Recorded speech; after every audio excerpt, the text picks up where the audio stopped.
Hi, Sahadev മാഷാണേ.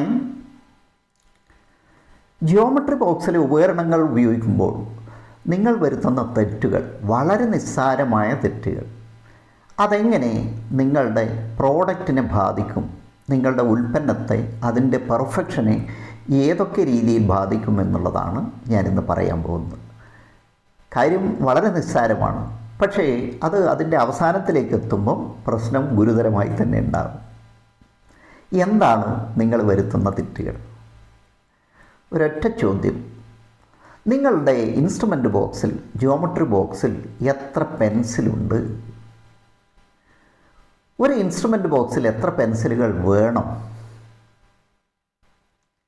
Okay, നമുക്ക് നോക്കാം.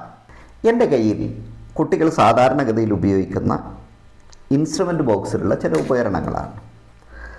Scale, pencil, compass, protractor, ഇതൊക്കെ. ഈ ഉപകരണങ്ങൾ ഉപയോഗിക്കുമ്പോൾ കുട്ടികൾ വരുത്തുന്ന ചെറിയ പിശകുകൾ എങ്ങനെയാണ് അവസാനം അവരുടെ പ്രോഡക്റ്റിനെ പ്രതികൂലമായി ബാധിക്കുന്നത് എന്ന് പറയാനാണ് ഞാൻ ഇന്ന് ഈ വീഡിയോയുമായി വന്നത്. വളരെ നിസ്സാരമായ കാര്യങ്ങളാണ്. ഏറ്റവും കൃത്യതയോടെ ചെയ്തെടുക്കേണ്ട ഇത്തരം വർക്ക് അതൊരു ചെറിയ പിശക് കൊണ്ട് എങ്ങനെയാണ് ആ പ്രോഡക്റ്റിനെ പ്രതികൂലമായി ബാധിക്കുന്നത്, അവസാനം കിട്ടുന്ന നമ്മുടെ ഉൽപ്പന്നത്തെ എങ്ങനെയാണ് അത് പ്രതികൂലമായി ബാധിക്കുക എന്നുള്ളതാണ് ഞാൻ പറയുന്നത്. എല്ലാവർക്കും അറിയുന്ന കാര്യം തന്നെയാണെങ്കിലും വളരെ നിസ്സാരമായി ഈ കാര്യം കുട്ടികൾ ശ്രദ്ധിക്കാറില്ല എന്നുള്ളതാണ്. യെസ്, ഒരു പ്രോഗ്രാമിന് പോയി കഴിഞ്ഞാൽ ഒരു ഫുൾ ഡേ, ഒരു 1 ഡേ പ്രോഗ്രാമായിരിക്കും. അതൊരു തുടർച്ചയായ ഒരു 5 മണിക്കൂറെങ്കിലും നീണ്ടു നിൽക്കുന്ന ഒരു പ്രോഗ്രാമായിരിക്കും. അത് UP തലത്തിലാവാം, LP തലത്തിലാവാം, അല്ലെങ്കിൽ ഹൈസ്കൂൾ തലത്തിലുള്ള കുട്ടികളുടേതാവാം, അല്ലെങ്കിൽ രക്ഷിതാക്കളും കുട്ടികളും ചേർന്നിട്ടുള്ള അതാവാം. അപ്പോൾ ഞാൻ അവരോട് ചോദിക്കുന്ന സാധാരണഗതിയിൽ ഒരു ചോദ്യം ചോദിക്കാറുണ്ട്. നിങ്ങളുടെ ബോക്സിൽ, നിങ്ങളുടെ ഇൻസ്ട്രുമെൻ്റ് ബോക്സിൽ, അതായത് ജിയോമെട്രി ബോക്സിൽ എത്ര പെൻസിലുണ്ട്? ഇൻസ്ട്രുമെൻ്റ് ബോക്സിൽ, ഒരു ജിയോമെട്രി ബോക്സിൽ എത്ര പെൻസിലുകൾ വേണം? മറുപടി 1 അല്ലെങ്കിൽ 2, 3 ഇങ്ങനെയായിരിക്കും. എന്നാൽ ഒരു പെൻസിൽ പോരാ എങ്കിൽ 2, പക്ഷേ 2 പെൻസിൽ വേണ്ട. അപ്പോൾ ഒരു പെൻസിൽ പോരാ, 2 പെൻസിൽ വേണ്ട എന്ന് പറയുമ്പോൾ അതിനർത്ഥം എന്താണ്? 1.5 പെൻസിലാണ്. ഒരു മുഴുവൻ പെൻസിലും ഒരു ഹാഫ് പെൻസിലുമാണ് ഇൻസ്ട്രുമെൻ്റ് ബോക്സിൽ ഉണ്ടാവുന്നത്. നിങ്ങൾ ശ്രദ്ധിച്ചിട്ടുണ്ടോ? ഇൻസ്ട്രുമെൻ്റ് ബോക്സ് നമ്മൾ കടയിൽ നിന്ന് വാങ്ങുമ്പോൾ അതിൻ്റെ ഉള്ളിലൊരു പെൻസിലുണ്ടാവും. അത് ഹാഫ് പെൻസിലായിരിക്കും. ഈ ഹാഫ് പെൻസിലാണ് നമ്മൾ കോമ്പസിലിടേണ്ടത്. പക്ഷേ മിക്കവാറും ക്യാമ്പിൽ പോയി കഴിഞ്ഞാൽ ഈ പകുതി പെൻസിൽ കുട്ടികൾക്ക് ഉണ്ടാവാറില്ല. ഒന്നുകിൽ 2 ഫുൾ പെൻസിലായിരിക്കും, അല്ലെങ്കിൽ മിക്കവാറും ഒരു പെൻസിലാണ്. അതായത് 75% കുട്ടികളിലും ഒരൊറ്റ പെൻസിൽ, അത് വലുതുമാവാം ചെറുതുമാവാം, 1/4 ഭാഗമൊക്കെ ഉള്ളതായിരിക്കും. ഇത്ര വലിയ പെൻസിൽ ഒരിക്കലും ഒരു കോമ്പസിലിടാൻ പറ്റില്ല. ഇടാൻ പറ്റില്ല എന്ന് പറഞ്ഞാൽ ഇടാണ്, പക്ഷേ അതുപയോഗിച്ച് സർക്കിൾ വരയ്ക്കാൻ നമുക്ക് കഴിയില്ല എന്ന് പറഞ്ഞാൽ അഭ്യാസം കൊണ്ട് ഞാൻ കാണിച്ചു തരാമെന്ന് പറഞ്ഞിട്ട് ചിലർ കാണിച്ചു തരുന്നുണ്ട്, നിവൃത്തിയില്ല. സാധാരണഗതിയിൽ പറയുമ്പോൾ കോമ്പസിലിടേണ്ട പെൻസിൽ ചെറുതായിരിക്കണം എന്ന് പറയുന്നത്, നമ്മുടെ കോമ്പസ് ഇങ്ങനെ പിടിച്ചു കഴിഞ്ഞാൽ ഇതിന് മേലെ, ഈ ടിപ്പിന് മേലെ പെൻസിൽ ഉയർന്നു വരാൻ പാടില്ല. അങ്ങനെ വന്നു കഴിഞ്ഞാൽ നമുക്ക് ഈസി ആയിട്ട് ഇങ്ങനെ തിരിച്ച് കറക്കാനാവില്ല. അപ്പോൾ അങ്ങനെ കറക്കുന്ന സമയത്ത് നമ്മളെ കയ്യിൽ തട്ടും. അതുകൊണ്ടാണ് ചെറിയ പെൻസിൽ ഇവിടെയാണ് പിടിക്കുക. ഇവിടെ പിടിച്ച് നമ്മൾ കറക്കുന്ന സമയത്ത് വലിയ പെൻസിലാണെങ്കിൽ ഈ കയ്യിൽ തട്ടും. അതുകൊണ്ടാണ് ചെറിയ പെൻസിൽ ഉപയോഗിക്കാൻ പറയുന്നത്. അപ്പോൾ കുട്ടികൾ സൗകര്യത്തിന് എന്താ ചെയ്യുക വെച്ചാൽ ഒറ്റ പെൻസിലേ ഉണ്ടാവും. അത് കോമ്പസിലിടുകയും ചെയ്യും, വരക്കേണ്ട സമയത്ത് അത് തന്നെ എടുത്ത് വരയ്ക്കുകയും ചെയ്യും. അതാണ് വേറൊരു അബദ്ധം. കുട്ടികൾ കാണിക്കുന്ന വേറൊരു അബദ്ധം എന്ന് പറഞ്ഞാൽ, കോമ്പസിലിട്ട പെൻസിൽ അവരാവശ്യത്തിനെ അഴിക്കുകയും വരയ്ക്കുകയും പിന്നെ തിരിച്ചതിലിടുകയും ചെയ്യും. അതായത് ഇങ്ങനെയുള്ള പ്രോഗ്രാമിൽ നമ്മൾ ചില ചിത്രങ്ങൾ, ഞാൻ നേരത്തെ കാണിച്ച ചില പാറ്റേണുകൾ തുടർച്ചയായി ആർക്ക് വീശി മേലോട്ട് വികസിച്ച് വരുന്ന ചിത്രങ്ങളുണ്ട്. അങ്ങനെയുള്ള കുറേ ചിത്രങ്ങൾ ഞാൻ ചെയ്തിട്ടുണ്ട്. അതിൻ്റെ തുടക്കം ആദ്യം എടുക്കുന്നത് 4 സെൻറ്റിമീറ്റർ റേഡിയസിലാണെങ്കിൽ അതിൻ്റെ അവസാനം വരെ ആ 4 സെൻറ്റിമീറ്റർ റേഡിയസ് നിലനിർത്തണം. അപ്പോൾ അതിനു വേണ്ടിയാണ് കോമ്പസിൽ ഇട്ട പെൻസിൽ അത് അഴിക്കാൻ പാടില്ല. അത് അഴിക്കുന്നത് നമ്മൾ അതിന് ഷാർപ്പ് ചെയ്യാൻ വേണ്ടി മാത്രമാണ്. മറ്റൊന്ന്, ആർക്ക് വീശുന്ന അതേ രൂപത്തിൽ ആ പെൻസിൽ കോമ്പസ് കൊണ്ട് തന്നെ തലതിരിച്ച് പിടിച്ചിട്ട് ഇങ്ങനെ വരയ്ക്കാൻ പാടില്ല. അത് ഞാൻ പലപ്പോഴും കണ്ടിട്ടുണ്ട് കുട്ടികൾ ചെയ്യുന്നത്. നമ്മൾ ആർക്ക് വീശും, പോയിന്റ് കണ്ടെത്തും, എന്നിട്ട് അത് തന്നെ കോമ്പസ് ഉപയോഗിച്ചിട്ട്, അതായത് കോമ്പസിലുള്ള പെൻസിൽ കൊണ്ട് തന്നെ ഇങ്ങനെ വരയ്ക്കുന്നത്. ഇത് പെർഫെക്ഷൻ ബാധിക്കുന്ന മറ്റൊരു കാര്യമാണ്. കാര്യം നിസ്സാരാണെങ്കിലും ഒരു പെൻസിൽ കൊണ്ട് ഞാൻ കഴിച്ചു കൂട്ടുന്നുണ്ടെന്നുള്ള ലാഭമാണ് പലപ്പോഴും പറയുക. പക്ഷേ അത് ശരിയായ രീതിയല്ല. ഇങ്ങനെ വരുമ്പോൾ നമ്മൾ ആർക്ക് വീശുന്നതും വരക്കുന്നതും ഒരേ പെൻസിൽ കൊണ്ട് ആ കോമ്പസ് കൊണ്ട് തന്നെയാണെങ്കിൽ അതിൻ്റെ റേഡിയസിന് മാറ്റം വരാം, ചെറിയ മാറ്റം വന്നേക്കും. അപ്പോൾ അവസാനം കിട്ടുന്ന പ്രോഡക്റ്റ് നമ്മൾ ഉദ്ദേശിക്കുന്ന രൂപത്തിലായിരിക്കില്ല. ആദ്യഘട്ടത്തിൽ നമുക്കത് ആഴ്ചയിൽ കാണാൻ പറ്റില്ല. കാരണം വളരെ സൂക്ഷ്മമായിട്ടുള്ള വ്യത്യാസം വരും. യെസ്, അപ്പോൾ ശ്രദ്ധിക്കേണ്ടത് കോമ്പസിൽ പകുതി പെൻസിലേ ഇടാവൂ. അത് നല്ല ഷാർപ്പായിരിക്കണം. അതുപോലെ ഏറ്റവും നിറമില്ലാത്ത, തീരെ നിറമില്ലാത്തതും ഏറ്റവും കടുത്ത കാമ്പുള്ളതും. അത് സാധാരണഗതിയിൽ ബോക്സ് വാങ്ങുമ്പോൾ അതിലുള്ളത് നിറമില്ലാത്ത പെൻസിൽ തന്നെയായിരിക്കും. അപ്പോൾ അത് മതി. നമുക്ക് ആർക്ക് വീശുമ്പോഴും സർക്കിൾ വരയ്ക്കുമ്പോഴും നിറം വേണ്ട, നിറത്തിൽ വരയ്ക്കണ്ട. നിറത്തിൽ വരയ്ക്കണമെങ്കിൽ നിങ്ങൾക്ക് പിന്നെ വേറെ പെൻസിൽ മാറ്റിയിട്ട് ചെയ്യുക. ആർക്ക് എന്നൊക്കെ പറഞ്ഞ് ആവശ്യം കഴിഞ്ഞാൽ അത് ഒഴിവാക്കാനുള്ളതാണ്. അതുകൊണ്ട് തന്നെ നിറമില്ലാത്ത പെൻസിൽ കൊണ്ട് ചെയ്യുന്നതായിരിക്കും നല്ലത്. ഓക്കെ. പിന്നെ ഈ ചെറിയ പെൻസിലിന് പകരം വലിയ പെൻസിൽ ഇടേണ്ട ചില ഘട്ടം നമുക്കുണ്ടായേക്കും. ഉദാഹരണത്തിന് 14 സെൻറ്റിമീറ്റർ റേഡിയസ് ഉള്ള ഒരു സർക്കിൾ വരയ്ക്കണം. 14 സെൻറ്റിമീറ്റർ. അപ്പോൾ എൻ്റെ കയ്യിലുള്ള ഈ കോമ്പസ് കൊണ്ട് ഇപ്പോൾ 14 സെൻറ്റിമീറ്റർ റേഡിയസിൽ ഒരു സർക്കിൾ വരയ്ക്കാൻ കഴിയില്ല. കാരണം എന്താ, ഇത് പരമാവധി വലുപ്പത്തിലെടുത്താൽ ഒരു 12 സെൻറ്റിമീറ്ററേ കിട്ടും. പലപ്പോഴും കുട്ടികളുടെ കയ്യിലുള്ള കോമ്പസ് 11, 12 അല്ലെങ്കിൽ 10 സെൻറ്റിമീറ്ററൊക്കെ വലുതാവും. നമുക്ക് ആ സമയത്ത് ഒരൊറ്റ സർക്കിളേ വരയ്ക്കാനുള്ളൂ എങ്കിൽ, എന്ന് വെച്ചാൽ എപ്പോഴും വേണ്ടല്ലോ, നോട്ട് ബുക്കിലൊന്നും 14 സെൻറ്റിമീറ്റർ റേഡിയസിൽ സർക്കിൾ വരയ്ക്കാൻ കഴിയില്ലല്ലോ. ഒരു സർക്കിൾ മാത്രമേ നമുക്ക് വരയ്ക്കേണ്ടതുള്ളൂ എങ്കിൽ, ഏറ്റവും അതായത് അത് മാത്രമേ വേണ്ടൂ എങ്കിൽ, സാധാരണഗതിയിൽ കുട്ടികൾ ചോദിക്കുക, സാർ ഞങ്ങൾക്കിത് വരയ്ക്കാൻ പറ്റുന്നില്ല, അങ്ങനെയാണ് വലിയ കോമ്പസ് വേണം. അപ്പോൾ അങ്ങനെയുള്ള സന്ദർഭത്തിൽ മാത്രം നമുക്ക് ചെയ്യാൻ പറ്റുന്നത് ഇതിലുള്ള ചെറിയ പെൻസിൽ നമ്മൾ ഊരിയെടുക്കുകയും വലിയ പെൻസിൽ അതും കുറച്ച് ഇറക്കി വെക്കുകയാണ്. ഇതാ സാധാരണഗതിയിൽ ഈ മുനയും പെൻസിലിൻ്റെ മുനയും ഒരേപോലെയാണ് വരേണ്ടത്. പക്ഷേ ഇവിടെ പ്രത്യേക കേസായിട്ട് നമുക്ക് ഈ ഒരൊറ്റ സർക്കിൾ മാത്രമേ വരക്കേണ്ട ആവശ്യമുള്ളൂ. അങ്ങനെയാണെങ്കിൽ ഈ രൂപത്തിൽ നീട്ടിയെടുക്കാം. ഞാനിത് ഇങ്ങനെ തന്നെ കാണിക്കാൻ കാരണം, ഒരുപാട് കുട്ടികൾ വാട്സപ്പിൽ സംശയമായിട്ടും അതേമാതിരി കമൻറ്റ് ബോക്സിലും ഒക്കെ സംശയം ചോദിച്ചിട്ടുണ്ടായിരുന്നു. ഞങ്ങളെ കോമ്പസ് 12 സെൻറ്റിമീറ്റർ കൂടുതൽ വരുന്നില്ല, വലിയ രൂപത്തിൽ ചാർട്ടിലൊക്കെ ചിത്രം വരയ്ക്കുന്നേരം കൂടുതൽ കിട്ടാൻ എന്താണ് വഴി? അങ്ങനെയാണെങ്കിൽ അതിന് മാത്രം ഉപയോഗിക്കാനുള്ള ഒരു ടെക്നിക്കാണ് ഞാൻ പറഞ്ഞു തരുന്നത്. വലിയ പെൻസിൽ ഇറക്കി വെക്കുക, എന്നിട്ട് നമ്മൾ ആവശ്യം കഴിഞ്ഞ് കഴിഞ്ഞാൽ ഉടനെ ഇത് അഴിച്ചു മാറ്റിയിട്ട് പഴയ ചെറിയ പെൻസിൽ തന്നെ ഇടണം. അപ്പോൾ ഇതെപ്പോഴും ഉപയോഗിക്കാനല്ല എന്നുള്ള കാര്യം പ്രത്യേകം ശ്രദ്ധിക്കുക. ഇങ്ങനെയുള്ള സന്ദർഭത്തിൽ മാത്രം. ഇത് നേരത്തെ കുട്ടികൾ ചോദിച്ചതിനുള്ള മറുപടി ഇതാണ്. അതായത് 15 സെൻറ്റിമീറ്റർ റേഡിയസിൽ നമുക്കൊരു സർക്കിൾ വരക്കണം. അങ്ങനെയാണെങ്കിൽ ഈ രൂപത്തിൽ കുറച്ച് നീട്ടിയെടുത്താൽ മതി. കൂടുതൽ നമ്മൾ ചെയ്യുന്നില്ല. ആ സമയത്ത് ഈ സെൻട്രൽ പോയിന്റിൽ നിന്ന് തെന്നിപ്പോവാതെ നിങ്ങൾ ശ്രദ്ധിക്കണം. അല്ലാതെ 14-15 സെൻറ്റിമീറ്റർ വലുപ്പത്തിലുള്ള സർക്കിൾ വരയ്ക്കാൻ ടീച്ചേഴ്സ് ഉപയോഗിക്കുന്ന പോലെയുള്ള വലിയ കോമ്പസ് തേടിപ്പോകേണ്ട ആവശ്യമില്ല. അപ്പോൾ ആ ഒരൊറ്റ ആവശ്യത്തിനാണ്. അത് കഴിഞ്ഞാൽ നമ്മളതങ്ങ് ഒഴിവാക്കണം. പിന്നീട് ചെറിയ പെൻസിൽ തന്നെ ഫിറ്റ് ചെയ്യണം. പെൻസിൽ ഫിറ്റ് ചെയ്യുമ്പോൾ നമുക്കറിയാം, ആ കോമ്പസിൻ്റെ മുനയും പെൻസിലിൻ്റെ മുനയും നേരെ വരുന്ന രൂപത്തിലാണ് നമ്മളത് സെറ്റ് ചെയ്യേണ്ടത്. ഓക്കെ. മറ്റൊന്ന് ഞാൻ കണ്ടത്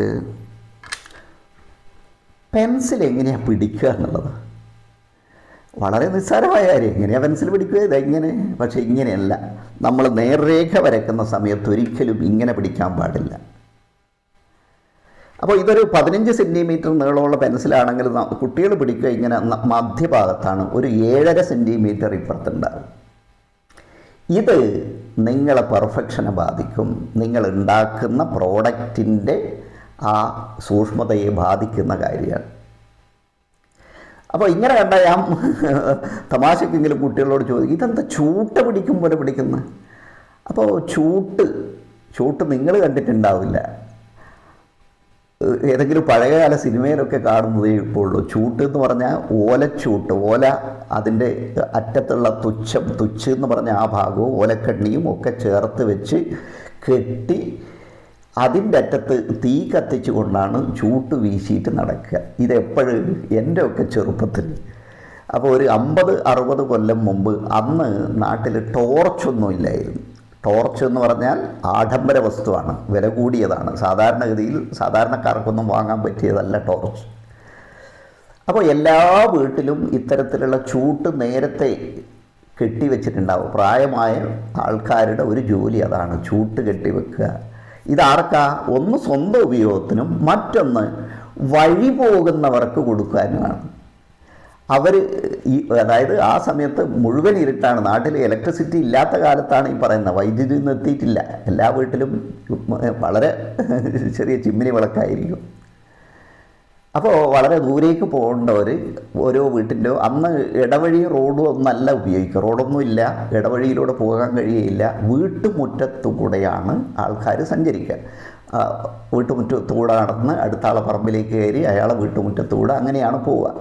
അപ്പോൾ ഓരോ സ്ഥലത്ത് എത്തുമ്പോഴും ചൂട്ട് തീർന്നു പോയാൽ ആ വീട്ടിൽ നിന്ന് അവർ ചോദിച്ച് വാങ്ങുകയ്യ.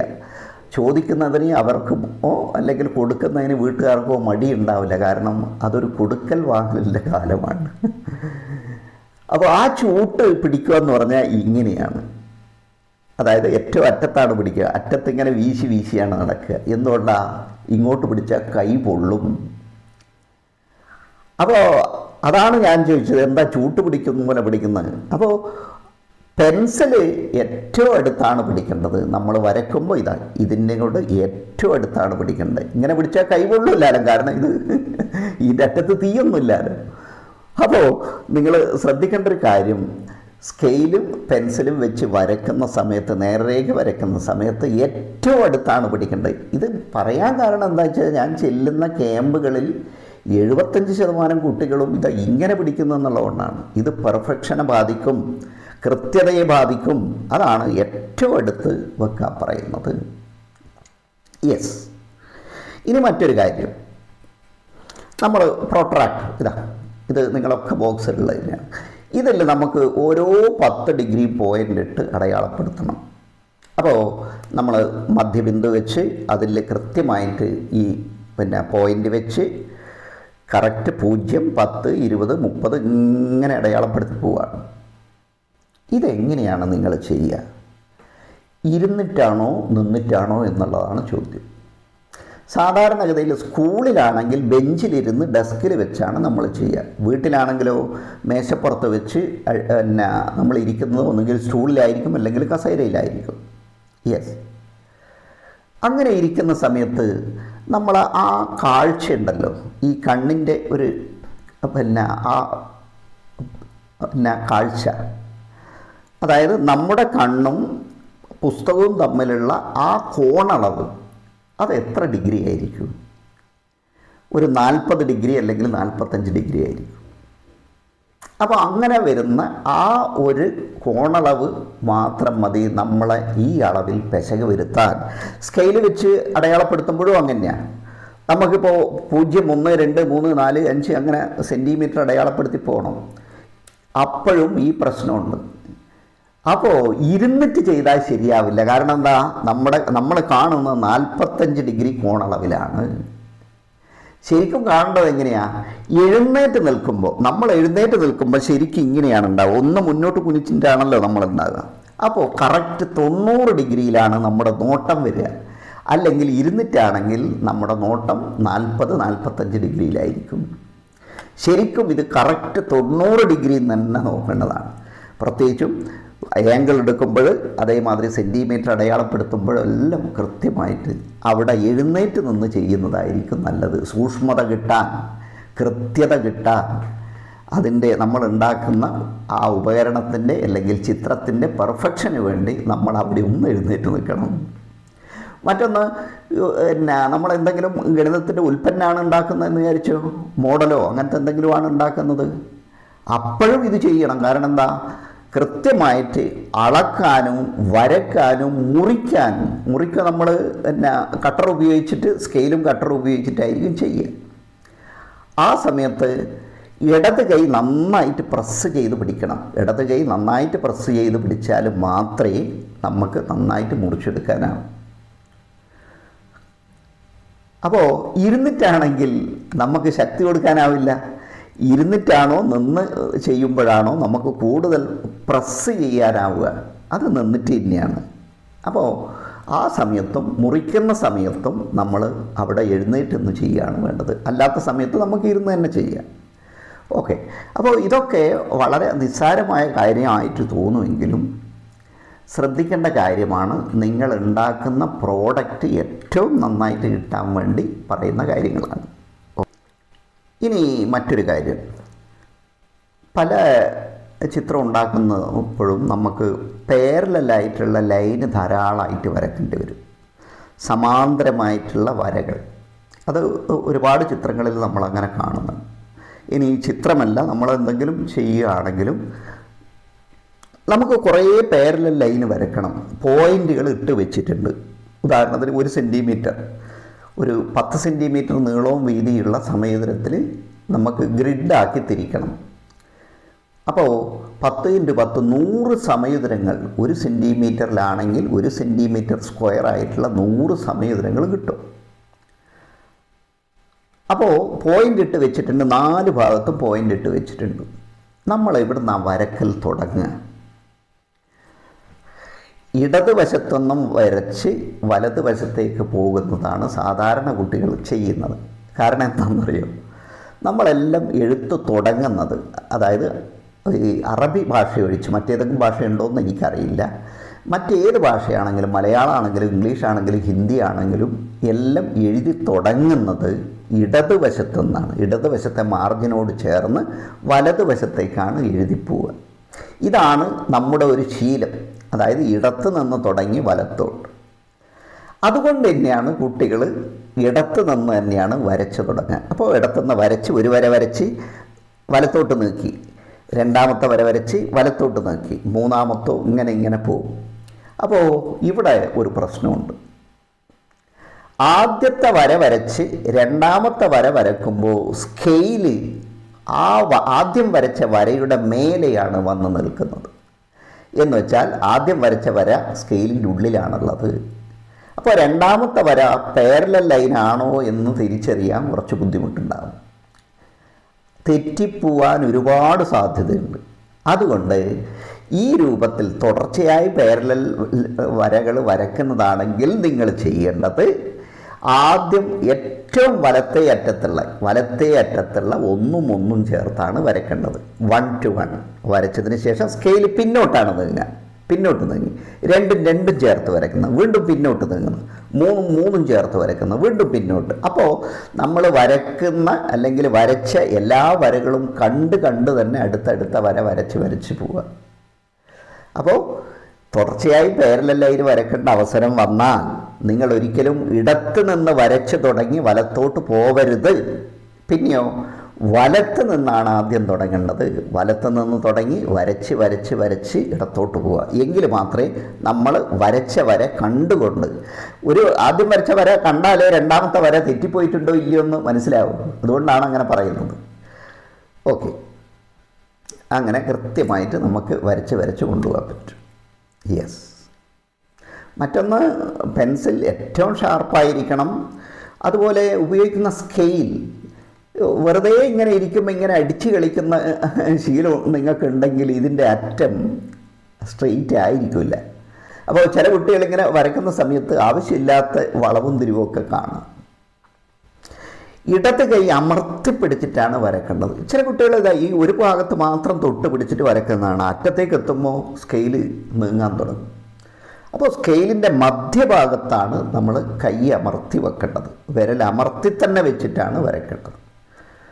ഓക്കെ. ഇനി ഞാൻ ഈ പറഞ്ഞ എന്തുകൊണ്ട് ഇടത്ത് നിന്നും വലത്തോട്ട് പോകരുത്, ആദ്യം വലത്ത് നിന്ന് വരച്ച് ഇടത്തോട്ടേക്ക് പുറകോട്ട് പോകണം എന്ന് പറഞ്ഞ് ഒന്ന് പെൻസിൽ. ഇനി പെന്നുകൊണ്ടാണ് വരക്കുന്നതെങ്കിലോ, സ്കെച്ച് പെന്നുകൊണ്ടോ അല്ലെ CD മാർക്കർ കൊണ്ടോ ആണോ നിങ്ങൾ വരക്കുന്നതെങ്കിൽ ആദ്യം ഒരു വര വരച്ച് അതിൻ്റെ മേലെ സ്കെയിൽ നീങ്ങി വരുന്ന സമയത്ത് അടിയിൽ നിന്ന് മഷി പരക്കാൻ തുടങ്ങും, ഈ സ്കെയിലാവും. അതേ അവസരത്തിൽ ഇവിടുന്ന് വരച്ച് സ്കെയിൽ അകന്നകന്ന് പോകുമ്പോൾ ഒരിക്കലും വരച്ച വരയിൽ ഉടനെ നമ്മൾ സ്കെയിൽ വരില്ല. അതുപോലെ മാർക്കർ കൊണ്ടോ പെൻസിൽ കൊണ്ടോ വരയ്ക്കുന്നതിന് ബുദ്ധിമുട്ടില്ല. പക്ഷേ സ്കെച്ച് പെന്നുകൊണ്ടാണ് വരയ്ക്കുന്നതെങ്കിൽ ഒരു പ്രശ്നമുണ്ട്. ഈ വരച്ച് കഴിഞ്ഞിട്ട് നമ്മളിങ്ങ് എടുക്കുമ്പോൾ ഈ സ്കെയിലിൻ്റെ വക്കത്തായ മഷി അവിടെ പടരും. അപ്പോൾ അതിന് എങ്ങനെയാണ് മറികടക്കുക എന്നുള്ള മുമ്പ് ഞാനൊന്ന് പറഞ്ഞു തന്നിട്ടുണ്ടായിരുന്നു. ഈ അടിഭാഗത്ത് ഒരു ചാർട്ട് പേപ്പറിൻ്റെ കഷ്ണം ഒട്ടിക്കുക, ഒരു റിബണ് പോലെ. എന്നാലോ ആ ഒട്ടിക്കുന്ന അറ്റം ഇവിടെ വരാൻ പാടില്ല, അറ്റത്ത് വരാൻ പാടില്ല. അപ്പോൾ നമ്മൾ സ്കെയിൽ വെക്കുന്ന സമയത്ത് സ്കെയിലൊന്ന് ഉയർന്നു നിൽക്കും. അതായത് ഡയറക്റ്റായിട്ട് അടിയിൽ പേപ്പറിൽ മുട്ടില്ല. അപ്പോൾ നമുക്ക് വരച്ച് പോകുന്നതിന് ഒരു പ്രയാസമില്ല. അപ്പോൾ കുറച്ച് ഫെവിക്കോൾ എടുത്ത് ഒന്ന് തേച്ചതിന് ശേഷം ഒരു റിബണ് പോലെ ഒരു ചാർട്ട് പേപ്പറിൻ്റെ കഷ്ണം മുറിച്ചെടുത്ത് അവിടെ ഒട്ടിച്ചാൽ മതി. പക്ഷേ രണ്ടറ്റത്തും അതിൻ്റെ അറ്റം വരാൻ പാടില്ല, ഉള്ളോട്ട് മാത്രം. ഉദാഹരണത്തിന് ഇത് സാധാരണഗതിയിൽ 3 സെൻറ്റിമീറ്ററാണ് സ്കെയിലിൻ്റെ വീതി ഉണ്ടാകുക. നിങ്ങൾ 2.5 സെൻറ്റിമീറ്റർ എടുത്താൽ മതി. 2.5 സെൻറ്റിമീറ്റർ എടുത്താൽ ഈ രണ്ടറ്റവും ഒഴിവായി കിട്ടും മധ്യഭാഗത്ത് വെച്ചാൽ. കാര്യം നിസ്സാരമായ കാര്യങ്ങളാണ്, പക്ഷേ ഇതൊന്ന് ശ്രദ്ധിച്ചാൽ നിങ്ങൾ ഉണ്ടാക്കുന്ന പ്രോഡക്റ്റ് ഏറ്റവും നല്ല, ഏറ്റവും പെർഫെക്റ്റ് ആയിട്ടുള്ളതായി തീരും. ഓക്കെ.